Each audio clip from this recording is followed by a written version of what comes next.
Welcome everybody. Welcome to the University of Leicester School of Business Online Career Development Exhibition. The online event is running from today, run through to Friday the 24th of March.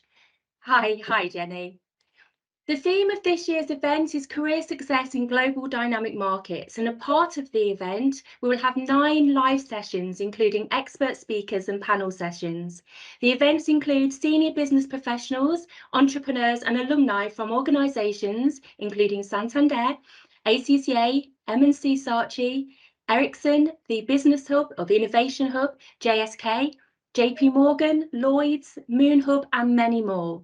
The aim of the event is to support career insights, build networks and inspire us to succeed. To kick off the event for the School of Business public lecture, we are delighted to welcome Yemi Oluseun. Yemi is a business leader and mentor. She holds an MBA first class and distinction degrees in computer science. She is listed on the top 100 Computing Weekly's most influential women in technology, not just for 1 year, but for 3 consecutive years. Yemi is the Chief Automation Officer for the Change Hive, a low-code and no-code business process automation agency. For the last 14 years, she has helped several fintech and software service companies automate their business processes using proven systems, including low-code and no-code tools, so they can scale their sustainability. She has led digital transformation programs at EAB, a boutique Arab bank. She has previously delivered a key parts of the Brexit programme and the ring-fence bank project at Barclays. Yemi is passionate about change and people. She is a business mentor at the Prince's Trust Next Step programme, where she helps young entrepreneurs get their businesses ready for seed funding. Yemi will be sharing her career journey, her thoughts on the dynamic management and leadership, on her thoughts on dynamic management and leadership, and her key advice for career success. We will have time for audience questions at the end, so please type any of your questions into the chat, and as we talk, we can answer those at the end. And you're welcome to keep your cameras on or to turn your cameras on if you wish. However, I would ask you to mute yourself so that we can hear Yemi speak. Yemi, welcome. It's a delight to speak to you. Please let me introduce you. Oh, Yemi, you're on mute. Thank you so much, Linda. Thank you for the warm introduction. Thank you again, University of Leicester, for having me here. It's such a delight to be here. Hello, everybody. Good afternoon. Thank you for being here. So as you already know, my name is Yemi. I'm going to be sharing with you my experiences of my career, my 14-year career so far. I'm just going to share my screen and we can kick off. Okay, so Linda's already introduced me, so this is me, everybody. So do feel free to please connect with me on LinkedIn. I'm happy to connect and stay in touch. So the agenda for today's sessions really is listed on here. Today I would like to speak to you for about 20 minutes. I can't see any of your faces or any of your chats, so if you post anything, unfortunately I wouldn't see it, but please, if you have questions, make a note and I'd love to answer them at the end. The things I like to cover are the 7 main trends of the future of work that we're seeing, the 3 traits of dynamic leaders, and the things that make people stand out, I think, in the current market. I think 4 steps to finding your purpose. This seems to be like the main question people have, right? Is how do I find my purpose? How do I find my way? So I'm going to share with you some ideas of how I think that could happen. 5 steps to strengthen your commercial awareness, which I think is one of the skills required by leaders in this modern day of work, and a summary of my 8 career lessons so far. And at the end, we can have questions. I'm hoping to get through this in 20 minutes. So let's go. All right. So I think the top trends, I said 7, but actually I added 1 more at the end. So it's more like 8 trends we're seeing. So the main 8 trends we're seeing is AI and automation just really being like becoming very ubiquitous and becoming the norm. So it's now the case that technical skills these days are definitely not sufficient. So we thought, jobs like developer or like designer jobs are going to be the last ones to ever get automated, but ChatGPT and Midjourney are showing us that that's not the case. And we're seeing potentially fewer entry jobs as well. So for this reason, I think it's important that we assume that we expect that experience is always going to be required. So the expectation is now that people are coming to the workforce with some level of experience or of value that they can showcase. So if you don't have experience, please find a way to get it. Volunteer, start a side business, do something. I think it's the trend or the expectation. The third one is, unfortunately, it seems we're entering into a bearish market. So there's this prediction of recession and there's geopolitical instability, and we're seeing a lot of job cuts. And also for the guys looking to go down the entrepreneurship route, it's becoming harder to raise funds, especially with Silicon Valley Bank and everything else, crashing. So again, it's becoming very more important to be able to distinguish yourself and showcase how you're different from everybody else and stand out. Number four, there's a rise in the gig economy, side businesses, multiple income streams, career portfolios, they're all becoming the norms. To the point of number two earlier, because of this, people expect that you're doing a few other things and you have experiences that you can bring beyond your standard 9 to 5 is becoming the norm. Number five, job for life is now definitely a thing of the past. The expectation is that we're all going to have to keep reskilling and upskilling as we go. We just have to keep learning. Learning is never going to stop, not in this modern days, not with technology changing every 5 minutes. Number six, attention economy. Online presence, I think, is becoming a requirement. So I think these days, if I Google somebody and they don't come up, I start to get worried. It's like, what are you hiding? Why are you not showing on the internet? I always expect that you're findable and there is platform of some sort or something. So it's an expectation that you have some presence online. Number seven, there's a rise of people seeking more satisfaction from their work. People are more looking to work in purpose aligned and mission aligned type careers, right? Hence why I'm going to be talking about purpose later. So we saw a great rise in like the great resignation, silent, quiet quitting and silent quitting or whatever is. So a lot more people are seeking satisfaction from their work. And finally, remote and hybrid work is here to stay, which I think could be a good thing, right? Because now, in theory, it's a global marketplace. So you could be sat anywhere in the world and apply for a job anywhere in the world you want, provided you're happy to work within the time zone. So there's no need to move to London or move to New York or move anywhere. You could potentially be sat or live in Leicester and still work in any career you choose. However, that said, it also then means that people have to be more disciplined and have clear delineations between their work and their life, because very often we're using the same devices for work as for life. So if you're not careful, you're always on and always switched on. And then finally, there's unfortunately a rise in loneliness and isolation as well. I think for me, one of the biggest concerns for remote work and hybrid work, although I love it, I'm so pro remote work, is when I think back to my junior days, one of the lessons I had was learning by osmosis. So you're surrounded by lots of senior people and you can hear them talking and having random conversations. And just by being in that environment, you soak up information that you don't even know you're soaking up until you get to a meeting and somebody asks you a question and then you just spit out an answer and you're like, wait, hold on, how did I get that? How did I know that? And then you remember it's because you were sat in the room where people were talking about it and you just happened to hear it. So I think for me, that's one of the challenges of working remotely. So again, it goes back to having to be proactive and having to keep upskilling and learning and proactively seeking information, because unfortunately it's not just going to just come by default because you're not necessarily always surrounded by people that have the information. So I think those are the main 8 trends that we're seeing. So question is, how do we stand out and how do we differentiate ourselves from the pack?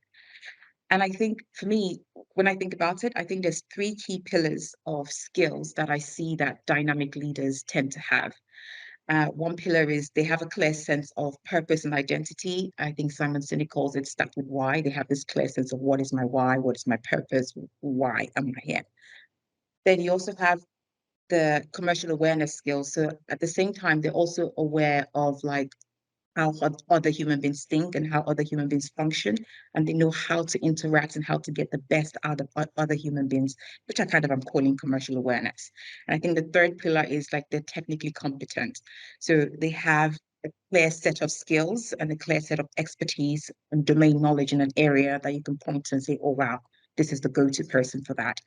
I think those are the 3 main things that make a dynamic leader. And I think when you're missing one, I've tried to name what the overlaps could be. By the way, this is my my own thought process, so and I don't think any of these identities are static. I think there are times in your career where you feel like, oh yeah, I'm a dynamic leader. I feel like I've got all three pillars.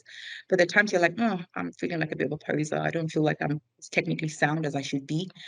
Oh, I'm feeling like I don't have as much commercial. So the point is, it's a shift in identity because like it's life is constantly evolving. It's never static, right?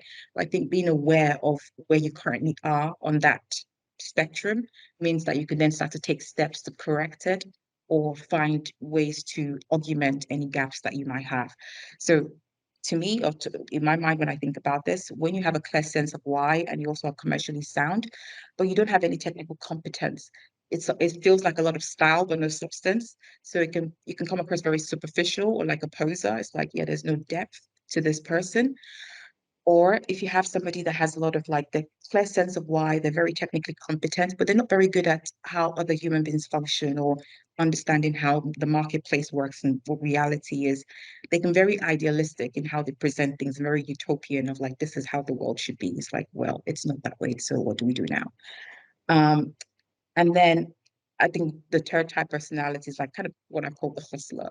This person is like they understand how human beings work. They also have good domain knowledge, expertise, but there's no clear sense of why. So there's this energy for me of like constantly going for the shiny objects. It's like so whatever is hot and fresh, they're on it. It's like there's no sense of like it's almost soulless. It's like there's no sense of like this is why I'm doing what I'm doing. So I think those are the kind of the main states that we see. And ideally, like I say, you want to have all three to be centered. Now, when we look at the clarity of purpose and identity, I find one of the best models for helping to define that is something called the Ikigai model. In an ideal world, I want to ask who's head of it and get yeses and nos, but I can't even see chats anyway, so I'm not going to ask.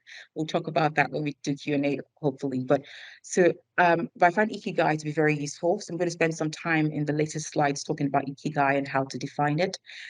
So I think this kind of the way to clarify your purpose is to go through the Ikigai process, which we'll talk about in a bit, and also to kind of sit down and do a personal SWOT analysis on yourself. I know being business school students, we know we do this SWOT analysis on many businesses, but I think why not on yourself? I've done it on myself. It's like, what are your strengths? What are your weaknesses?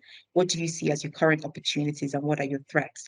I think it's important to do it for yourself and be self-aware and conscious of it so that you can start to proactively take steps or decide, no, I don't really care and I'm not going to do anything about it.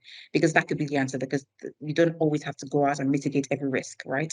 Some risks you just are willing to accept if they do happen, but at least you do it consciously. And I think they also have a clear sense of why or mission beyond just, I want to make money, right? Again, we'll talk about that in a minute when I talk about the Ikigai.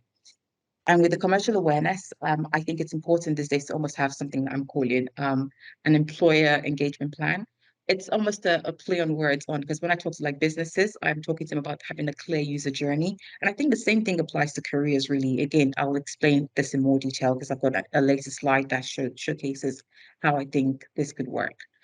But I think what's more important or the salient point in having this employee engagement plan is having a brand awareness strategy, having some kind of how are people going to find you? I'm looking at my time to make sure I don't run out of time. How are people going to find you? Because some people are just not findable. It's like there's no platform. So you have to have a way that people are first made aware of you. So again, we'll talk about that in a minute. I think it's important to have some kind of inspiration analysis. So it's find a model excellence. So you have to go out and look for like, say, a handful of people that are, say, 3 to 5 years ahead of you and see what are they currently doing, where are they volunteering, who are they affiliated with, what courses are they going to, what has their career path looked like, and just have that in mind and see are there any things you can learn from them and start to model and start to plan towards that. And not just expect success to happen. Instead, go proactively find who is where you are and start to mimic or a model what feels good to you, what aligns with your identity. I think it's also important, as I say, to understand human beings, like to have basic marketing and sales skills and understand the attention economy. It's important that whatever you find yourself doing, you spend some of your time working on in your career, so actually exploiting where you are, but also spending some 20% of your time exploring what are the other opportunities available to you. So don't just be so tunnel visioned on like this is what I'm doing, but actually looking out to see what are the trends, what is going on, and what's coming up next, which kind of the second point here emphasizes. And then the final point is strategic networking. So to the point earlier, the expectation is that people have experience, experiences, even for jobs that are entry-level jobs. It might be entry level on the job spec, but when they start to get CVs and they start to find that other people that are applying for the job have some experience, they would start to look for experience, right? Because many people these days have so many side businesses, it's important that you try to distinguish yourself by strategic networking, strategic volunteering, or partnerships to stand out. Technical competence, I'm not going to spend too much time on this because I imagine as business school students, you guys are probably the masters of this already. You clearly have a expertise or domain knowledge in certain areas of specializations. I think yes, it's important. Sometimes you may switch industries and move from industries as your career progresses, but I think it's important to build some level of mastery first. Like it starts to get concerning when people are like getting bored every year and switching from one industry to another. So I think having some clear domain expertise and then switching, I think that's fair, and that's actually the expectation, right? That you'd move across as your career progresses. Things like accreditations, things like awards, associations, affiliations, advisors. And I think more importantly for this group is recommendations. So it's going out to people and asking them for LinkedIn recommendations. To my point earlier, it's important to build that brand and that social presence. So however you want to do it, it might be worth considering building, recommendations online and committing to continuous education, whether it be YouTube or audiobooks. So Ikigai, I love this model because essentially it's a Japanese model that means reason for being. And essentially the idea is it's a Venn, I seem to love Venn diagrams, but it's a Venn diagram that has like four overlapping circles. And again, if you find something that is right bang in the middle, then that's your Ikigai. It's where your passion, your mission, your profession and vocation overlap. And it's your sweet spot. It's where you kind of find your flow and you find joy and a reason for being. So the idea is that you find each of these things and you find the overlap, and that's your ikigai. But then the question is, yeah, how do I know what I love? How do I know what I'm good at? How, it's like, yeah. And I want to suggest a few models that have helped me answer those questions. Um, how do you find what you love? For me, a model that I really like is career anchors. It was done by some MIT professor. So he came up with about 8 different types of career anchors. And I find it very interesting, right? Because for me, it just crystallizes why sometimes we're all different. Because for some people, like what they love, the kind of careers that they will want to pursue are careers that are very technical. For some people, they want to become general managers of like large conglomerates, and that's the ambition. For some guys, they want to be very autonomous in their careers, like freelancing, independence type work. Some people want security and stability, and on and on and on. I think knowing that, knowing what's your vibe, what's the kind of thing you want, making a note of that. And even if it doesn't work, then feedback from friends, colleagues, journaling, who do you follow to get a sense of what kind of things you actually love. If you want to take the test, I think you can just Google it, or it should come up, but that's the link to it. I can send the link to Annette after this if you're interested as well. In terms of mission, so mission is what the world needs, right? So for me personally, when I think of my mission, um, for me, it's no poverty, right? I'm very interested in improving social mobility and financial inclusion. And I really believe that entrepreneurship is the best vehicle to achieve this. And that's the reason that I do what I do. And I do all this pro bono work and a lot of like consulting work for startups and small businesses, because I really strongly believe that by improving financial inclusion and social mobility, people having more financial options, many societal ills would just reduce or go away. So that's my mission. So it's what's yours? It's like, what's your why? Which of these? I think this is a pretty good, a good list. I'm not sure if it's extensive, but it's a good list of potential things that could be near and dear to your heart and could give you meaning. Um, in terms of profession, so what are you good at? So we've talked about what you love, what the world needs. So what are you good at? What are your strengths, essentially, right? I find one of the best ways to find that out is the Myers-Briggs models, or the Enneagram. I don't know if, again, I wish I could ask questions and get some feedback, but I'm going to trust that you guys will ask me the questions at the end. I love the Myers-Briggs 16 personality. Again, you could do this for free on the internet. There's a website called 16 Personalities. You can go and then take the quiz. I warn you one thing with this quiz is, right, I love them, but I think they're a tool. They're just there to help aid your thinking process. They're not supposed to be a box. So please, I just don't like when people kind of say I'm an ENTJ, so it means that I can't ever talk to people. It's like, no, you can. It's just that you're likely that's you feel more at ease, or it's easier for you. The path of least resistance for you is being introverted, but it doesn't mean that sometimes you can't be extroverted if you wanted to be. So that's my only warning with, I think, some of the tools I'm suggesting. But I find them to be very useful as a starting point for anybody thinking, I don't know what my purpose is, I don't know where to start. Um, and then in terms of what you're not good at, what are your weaknesses? Because we do all have weaknesses, right? And one of the tools I came across recently is called the saboteur assessment. And I find it to be very useful, right? It has like 9 different personalities and 9 different default modes that we go into when we feel threatened or feel like things are not going well. I think it's important to be aware of this, right? Because when you're in tough situations, you kind of know what your patterns tend to be. And if you want, you can actually help your colleagues by telling them proactively, like, hey, listen, when I get stressed, I tend to become hyperachiever. So if I'm getting too hyper, please tell me, and I will trust your judgment and, help me ground myself again to reality. So I find it useful for that reason. And vocation, what can you be paid for? I think you can, to the point earlier, do some inspiration analysis, go on LinkedIn, find people that you admire. I think ideally you want to find people who's 3 to 5 years ahead of you. I think any more than 5 years just feels too far away. But 3 to 5 years for me feels like the personal sweet spot that you admire, and see what are they doing? Why do you like them? How did they get started? What do they do on the side to get some kind of inspiration? Look at job boards and see what kind of jobs are coming up, which ones pique your interest. And personally, I actually like looking at freelance websites. So things like Upwork. I like to go on Upwork regularly and just check and see what kind of jobs are, because most of those jobs tend to be posted by small businesses, right? So it's what needs do those small businesses have? What are they posting? What are they requesting? What kind of skills tend to be growing in the market? I feel like it gives you a good pulse on what is going on. So I suggest that as a potential way to find what you could be paid for, given your strengths, your weaknesses. Um, and then on the commercial awareness side of things, remember I mentioned I think it's important that you have an employer engagement plan. Um, and essentially, this is me playing on the user journey or the user acquisition journey for businesses. I think the same things apply to us as professionals, right? You need to find a way. How do people first hear about you? How can potential employers first be made aware that you exist? Right? And that to some degree it's part of your marketing, right? So you need to know how to explore and how to be visible.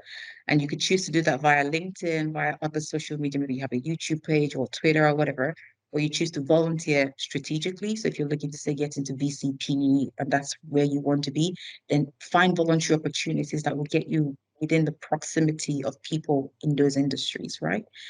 You may choose to go out and network, you may choose to go do conferences, and I think at the very bottom of the barrel is CVs and job boards, right? Is of course you could choose to put yourself on those platforms, or please bear in mind that if you do that, then at that point there's 1,000 other people on the platform, right? So there's a lot of noise. How do you stand out in that pack of noise? You know, so come up with some kind of like find out based on your strengths, your weaknesses, what works for you and what feels aligned with your personality. I think it's worth determining what your brand awareness strategy would be. Once people have then heard about you, how can they, or first heard about you, how can they learn more about you? It's like, okay, so I'm now aware that you exist. Great. I want to just know more about what you do, if you're good, if you're trustworthy, how can I learn more about you? So again, have a strategy for that, whether it be, I don't know, YouTube channel, your LinkedIn page that you're keeping updated, newsletters, or you speak, but just have a way for people to constantly keep you front of mind and remember you. And then you have to have a way to convert your leads. So once your prospective employers come and they found you, they like what they see, have a way to convert them, right? So that's where things like you're practicing your um, interview skills.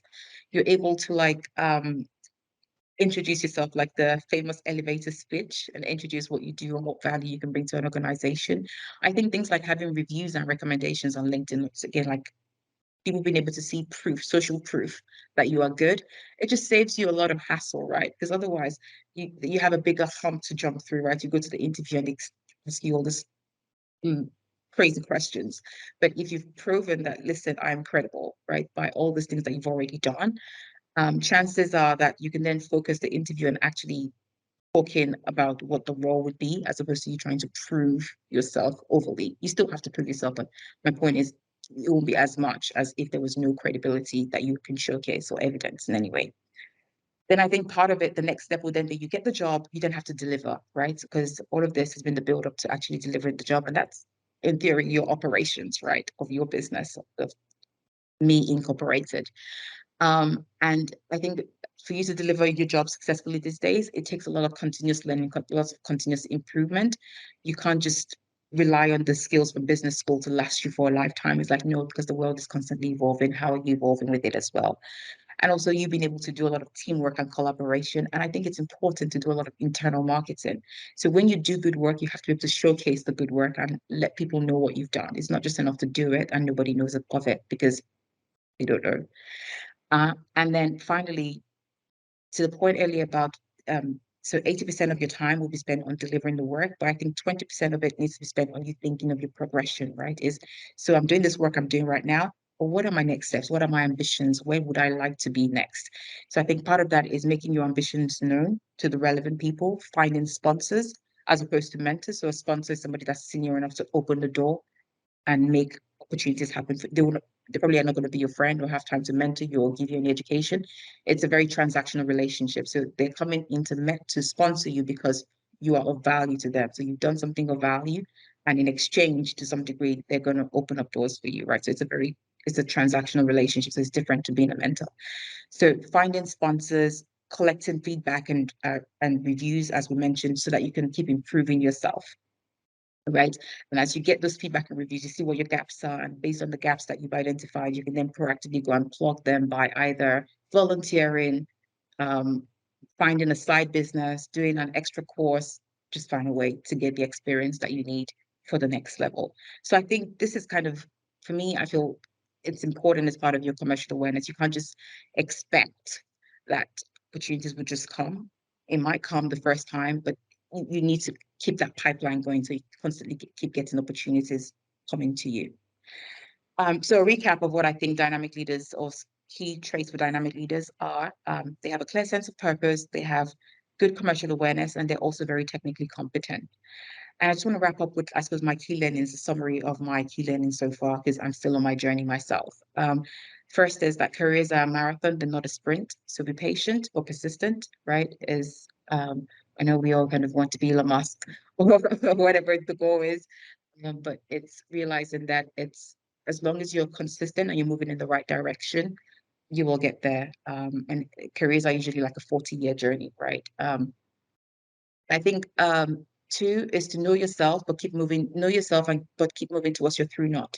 So whilst I say your ikigai is all these exotic things, a reality might be that you might not be able to, your first job might not give you all these four things at the same time.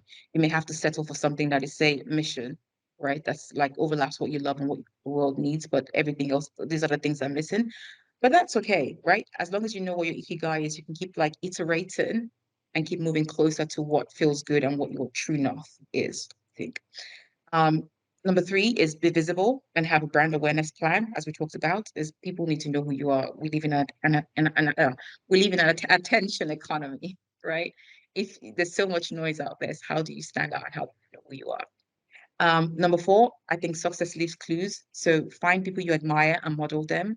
Don't try and reinvent the wheel. Like people, find 3 to 5 people that are already ahead of you and model them.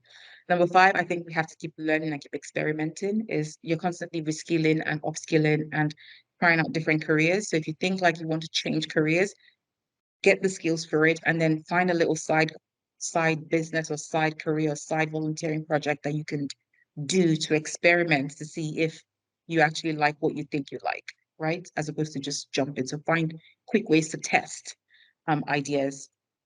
Then six, I think very important, is important to take breaks and to rest and to reflect.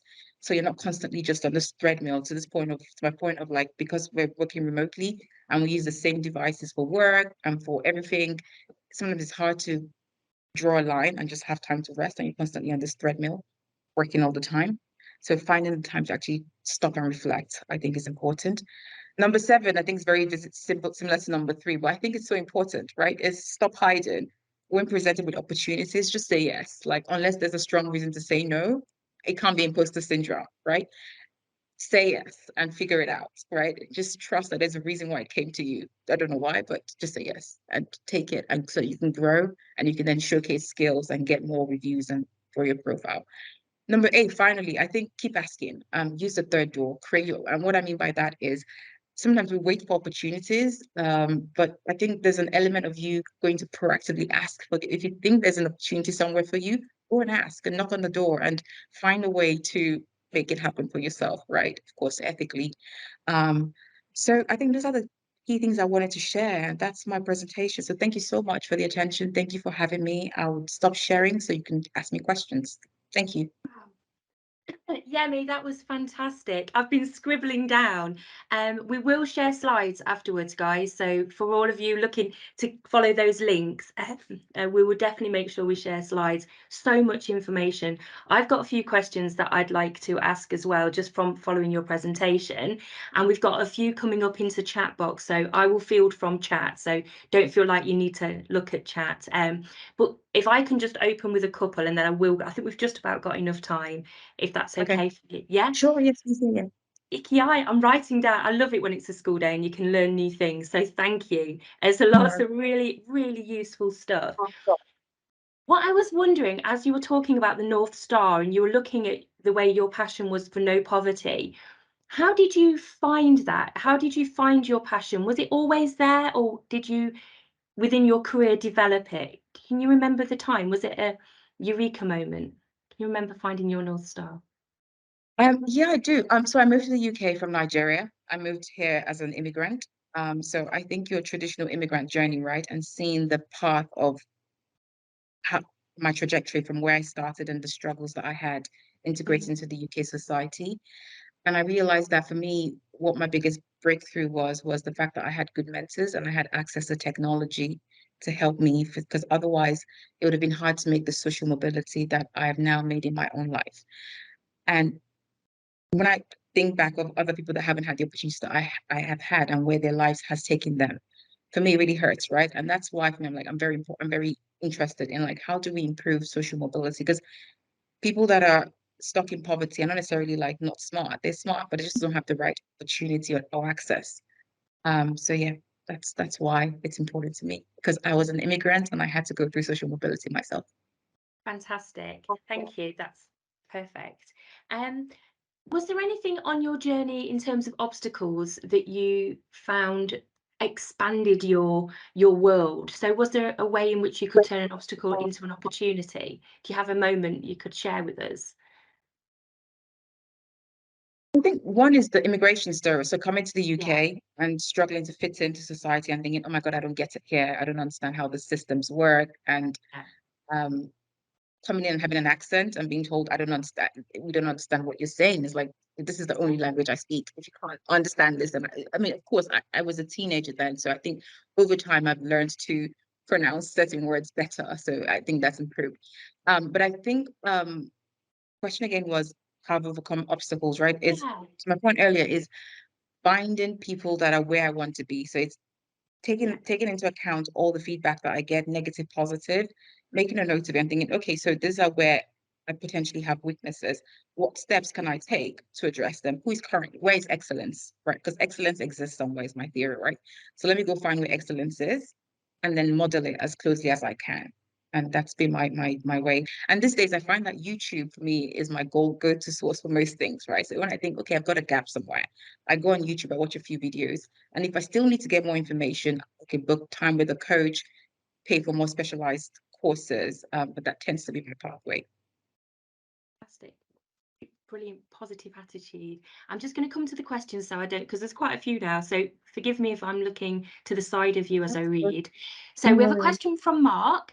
You spoke about having alarm bells when you research potential candidates that don't have an online presence. Is there any platforms or content where you would recommend people work on or to avoid? So is there any platforms where you would look first? of course, LinkedIn. I think LinkedIn is the Yeah, go-to platform, right, for professionals. Um, what I should have said there actually is I think everybody on the call should Google themselves. Like, go look yourself up and see what comes up and make sure you like what comes up. If something is coming up that you don't think you want a potential employer to find, or you don't feel comfortable talking about publicly, then maybe you shouldn't have it, right? Um, but people expect you to have hobbies and they expect you to be human as well. Because these days, like the line to my point about of professionalism and personality is blurring. People want to see the rounded, the whole authentic professional. So I Mm. wouldn't go hiding like things like your Instagram, or unless you're doing stuff on there that you shouldn't really be doing. But even then, you have to remember that these days everything is findable. Like Yeah, everything can be found. So I think we should all go look on our online presence, Google yourself, and make sure whatever is coming up is stuff that you're proud of. If it's not, please delete it because it will be good found. advice. Yeah, really good advice. I have a question coming in from Adina. Would can you recommend any specific platforms or places to find volunteering opportunities other than directly looking at the charity websites? So you mentioned pro bono work. Is there somewhere you could recommend? Okay, so a tool I would use is ChatGPT. That tool is amazing. Yeah, I'll literally go on ChatGPT and be like, volunteer opportunities in industry, right? And it will give you a lot of websites, number one. Number two, I'll look for conferences in the area that I'm interested in and reach out to the conference organizer and be like, hey, great conference, great speakers. How can I help?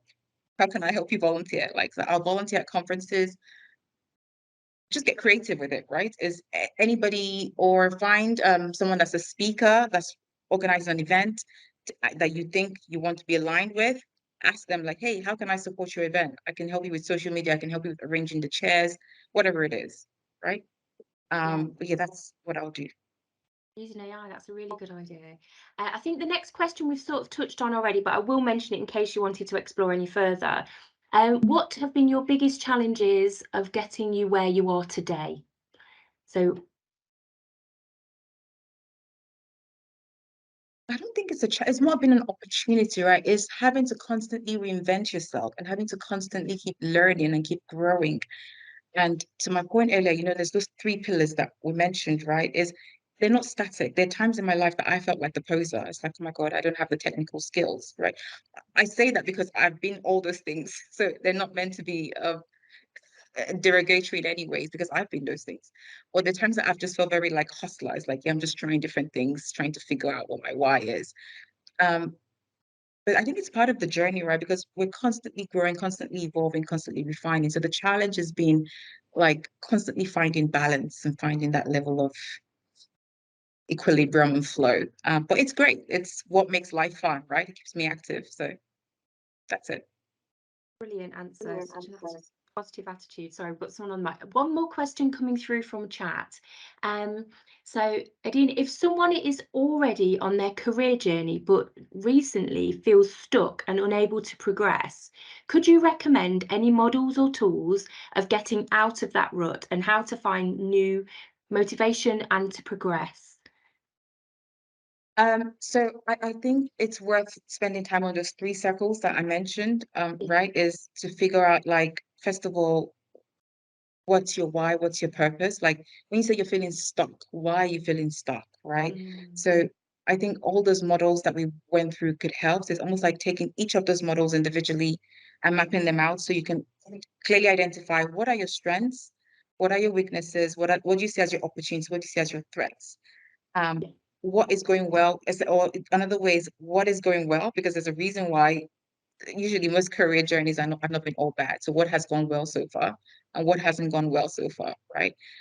Um, and once you're clear on that, then ideas will start to come to you of like what you think your next steps ought to be, because you see the patterns, right? That it could be that, for example, you're feeling stuck because you're in a job that is very technical, but really you're not a technical type person. You're not technical aligned. Your career anchor is more one of, I don't know, creativity. You're more of a creative person, but this job is demanding more and more of you to be technical. And you're like, God, that's not me. That's not who I am.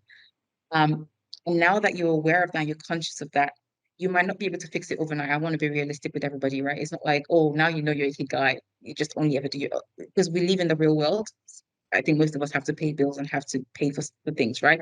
But I think being aware of it means that you can then start to take, okay, I'm not satisfied in my career right now. I think I want to do something more creative, given all this analysis I've done. What can I do to immediately fix the problem? Okay, I can test that what my thoughts is that I can test my thoughts by trialing it. So I can go look for volunteer opportunities that would allow me use my creativity skills. Because you may find that actually you go use your creativity skills and you find that actually I don't like it. So I thought I want to be creative, Yeah. but it's not what I want to be, right? So I think it's important. So do the exercises, do the models, identify what your strengths and weaknesses are, come up with what you think your next steps ought to be. Then before you do any big jumps, test it. Test it. There's always a way to test it. Go volunteer, go look for a school, go do something that will make you see if it's really what you want to do. And if everything aligns, then make the move, right? Is Yeah, how I would amazing. recommend you do it. That's brilliant. To analyze where the rut is the first step, isn't it? So you're in a rut, but where is the rut? That's brilliant advice. Sorry, one more question. I've got mine to do, but there's one more coming in. Gail has asked, could you talk a little bit more about mentorship? Does that mean to does that need to be someone in your organization or someone from outside the organization? And how would you find and approach a mentor? So mentorship, I have a love-hate relationship. I think so. Before you go find a mentor, I think it's important to know because what you want mentoring for. I think it's Mm, useful to have done your own homework a little bit, right? Because sometimes people just kind of see somebody that they think, oh, I like the look of you and I like the sound of you, so be my mentor. And it's almost like, please be my parent or be my and it just was like a lot of work on one yeah, human being, right? Um, but I think if you do your own work first and you're clear on what it is you want and where you're going, and LinkedIn is a good place to be, right? For a good place to look. Like it, you can start by, I don't know, looking up, say, top awards or top conferences in your industry, and then go find out who's won those awards in the last few years. Look up them on LinkedIn and see if they're people that you like and you want to align yourself with. And on LinkedIn, you can follow people. You don't even have to connect. They don't even have to know that you're in their ecosystem. You can just follow them, like silently stalk them and see what they do, see their patterns. I do this all the time, so I'm just telling you what yeah, I do. And see what they do, see how they move and stuff. And you may find that just by observing their behavior, you already have enough. You don't need to go have a conversation with them because sometimes some people don't even always consciously know what they're doing that's making them because it's a lot of skill to be able to explain or teach what you know. Sometimes you just know what you know because you know it. So it takes you being able to ask the right questions from the mentor to pull out the answers out of them. Because that's what I'm saying. If you don't know what you want and you go get a mentor, it's almost sometimes pointless because you don't even know the questions to ask them. So they're looking at you, you're looking at them. But if you know what you want and you've done some stalking, right? And you've gathered as much as you can gather and you're still not getting what you want, then you can go and ask them question and hopefully that would then provoke them to answer you with something appropriate. But without you doing any pre-analysis, it's hard, right? And in terms of whether it's within your organization or outside your organization, I don't think it matters for mentorship. But for sponsorship, it ideally would help if it's within your organization or within the industry you want to get into, right? Because the sponsor needs to be able to open up doors for you in the direction of where you want to go. Does that answer the wonderful question? advice. Yeah, Can they absolutely. talk? Can they Sorry. unmute? Can they talk as No, well? Because okay, I yeah. think, If that's yeah, good idea. So feel free to open your mics, guys. If unmute, that, yeah, because keep it interactive. I'm just here to yeah, say. it's all coming into chat. So, so we've got another few coming to chat, but then absolutely feel free to open if Yemi's, yeah, happy to for that. Oh, Julie's asked a question. Would you or do you have any role models in your career journey? So is there any particular people who have been your career aspirations? I do, yeah. Like I say, it changes because I'm growing as well. So as I grow, my role models change because I'm looking at people that Mm, are 3 to 5 years ahead of me, right? And most yeah, of these people don't even know who I am. They don't need to know who I am unless I feel like there's a question to ask them, right? And I find them by what I've said to you, right? I go and I look at industry magazines or I look at awards, I look at places where I think prominent people at or conferences, right? I look at who spoke, I look up their profile, I'm like, oh, this looks very interesting. Like, wow, I like what this person is doing. And sometimes I connect, sometimes I just follow because I'm yeah, just like, okay, I don't, they might be so silly. I'm like, I don't want to connect and, be explaining why I'm looking to connect with them. I just follow and I just model. I see like what are they doing and how can I look to, especially now. I think for me, it's more important because I work for myself. I run my own consulting business, the Change Hive. So I used to be in industry and work in investment banking. I think it's different when you work in industry because I've had both. I've been an employee, been a contractor, and self-employed. When you're an employee, it's almost easier because you know who your directors are, who your Yeah. MDs are, and you can find who you like, and it's very visible. But when you're an entrepreneur and you're working for yourself, you have to be more proactive and go look for those people, right? And they're also very busy people, right? It's like they don't have time necessarily to sit down and mentor. But if you go with a specific question and say, hey, this is the problem I'm trying to solve. Can you help me? Chances are high that they'll be willing to solve a specific problem. And that's how I do it really. I don't know if that's answered the question. Is Yeah, I just absolutely. look up who's doing well and who do I want to copy. I don't Brilliant. copy everything because not everything they do that I agree with or align with. I copy what feels good to me and I leave the Brilliant. rest. Can I ask a little bit about how you became an entrepreneur from being an employee? Was that a big jump for you, or was it a side hustle first, or how did that work for you? It was post a business school actually. So I went to LBS and post LBS. Honestly, I think it was the fancy fee, my fees. I was like, my goodness, I need to make my money back. I've paid so Yeah. much money on this MBA. When Yeah. you pay so much money and invested so much, you get so creative. And I was like, this needs to yield dividends. But honestly, so Mm, on a serious note, the blessing of the MBA is you get to build a network. You also have a good quality brand on your CV. So opportunities, and also if you've made the most of the experience, you've been involved in societies, groups, and yeah. gotten insights into different places as well. So post that, I got given the opportunity to come work for Arab Bank. They were doing this digital reform of their technology platform, and they wanted like someone to come in and map the process out for them and help them with the transformation. So I did that. And I thought, oh my goodness, I really enjoy this. And again, just kept building my network and projects and talking about what I'm doing and opportunities was kept coming. So that was how I moved into it. Where I was like post MBA, networked Mm, my way, got the opportunity. And because I had some savings for me, and I also knew that I had savings to last me like 6 months to a year. And I wow. was like, regardless of how bad it gets, it's just that was my cushion, my buffer, right? So I was like, regardless of how bad it gets, I don't think it's going to get so bad that I won't be able to find a job in 6 months, right? So I can take the risk on myself. So that was it really. That was still really courageous, though.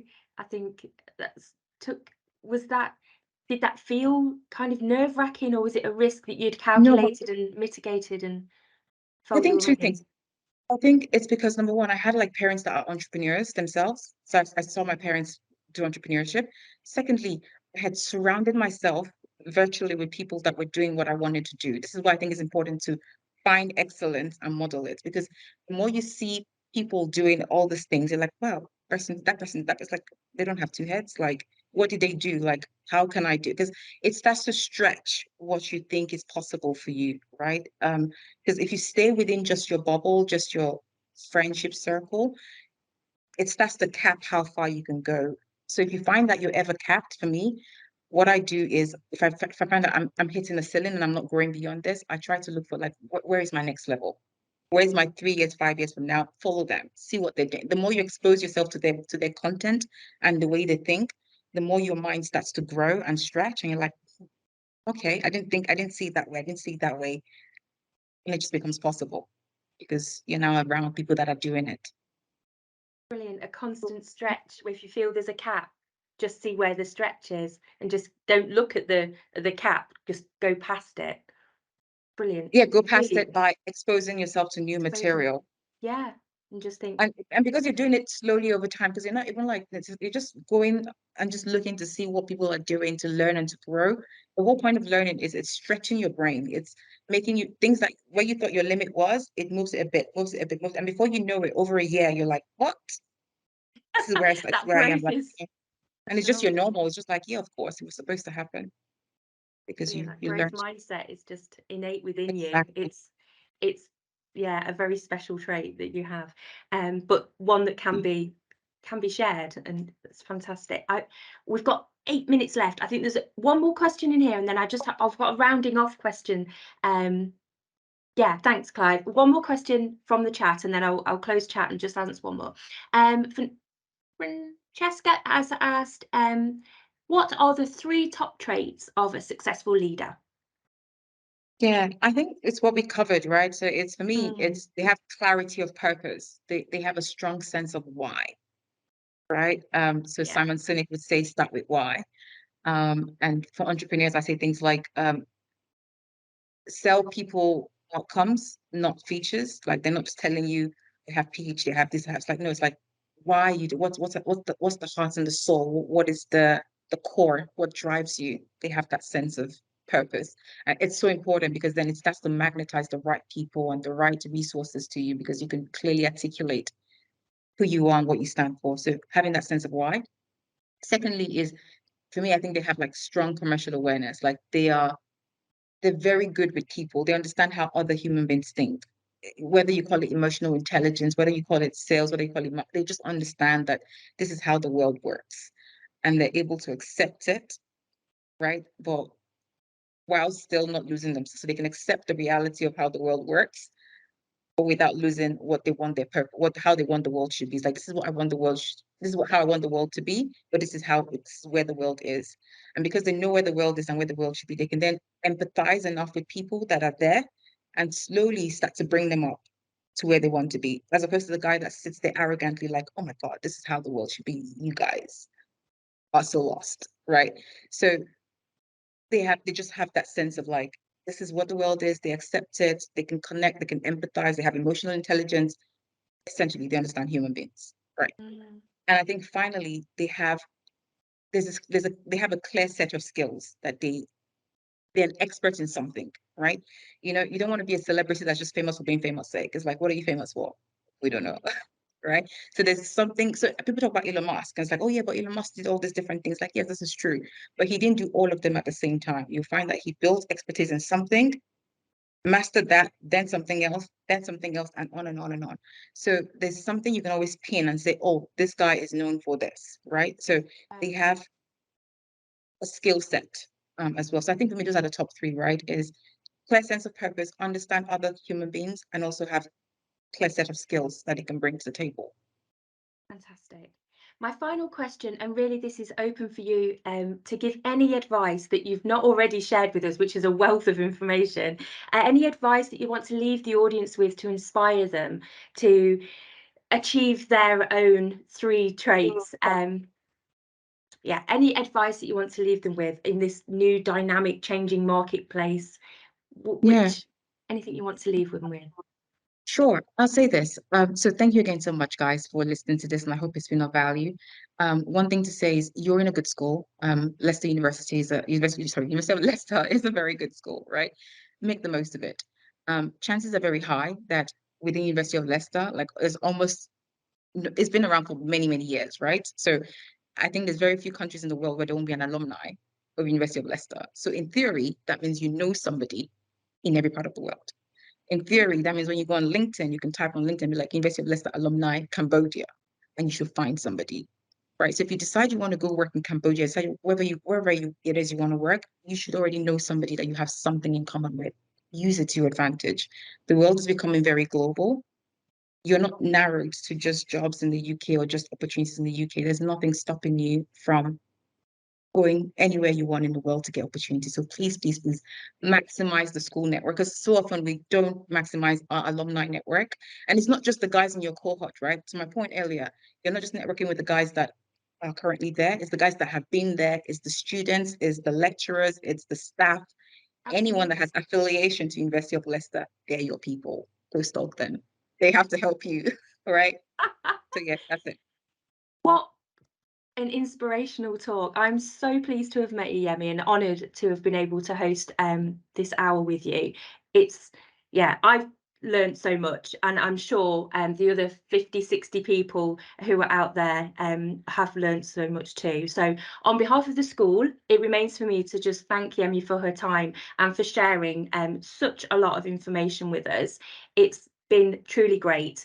Thank you, Yemi. Thank you. I don't know how we can do a round of applause in a virtual God, world, but there should be a huge standing ovation right now. So thank you. oh, Please feel thank you free so to much. put your applause in like the little buttons, because Thank it's you been guys. amazing. Thank you. And I Thank want you to very say much. something really quickly. Can I just say Yeah. thank you to Stephen as well, Stephen King, because Stephen reached out to me for this. So thank you for inviting me along to this.